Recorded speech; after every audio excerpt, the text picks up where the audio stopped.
ഞാൻ ഡോക്ടർ മനോജ് അയ്യപ്പൻ, എറണാകുളത്ത് സർജിക്കൽ ഗ്യാസ്ട്രോളജിസ്റ്റ് ആയിട്ട് വർക്ക് ചെയ്യുന്നു.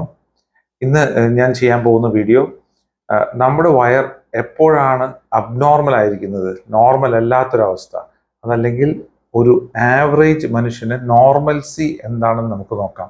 സോ ഡൈജഷനാണ് വയറിൻ്റെ പ്രധാന ഫങ്ഷൻ. അപ്പോൾ ഡൈജഷൻ കഴിഞ്ഞ് നമുക്ക് മലം ഡെയിലി ഉണ്ടാവും. സോ മലബന്ധം എന്ന് പറയണമെങ്കിൽ, എനിക്ക് എല്ലാ പേഷ്യൻറ്റും എന്ന് പറയുന്നത് ഡോക്ടറെ എൻ്റെ വയറ്റിൽ നിന്ന് പോകുന്നില്ല, എനിക്ക് മലബന്ധമാണ്. അതെന്താണെന്ന് നോക്കാം.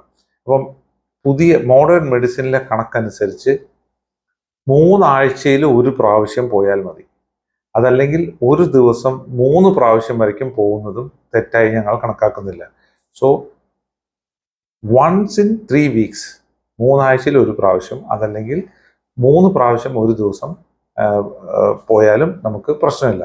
അതിൽ കൂടുതൽ വരുമ്പോൾ, തുടർച്ചയായി പോകുമ്പോഴാണ് നമ്മൾ ആ ഡൈജഷനിൽ എന്തോ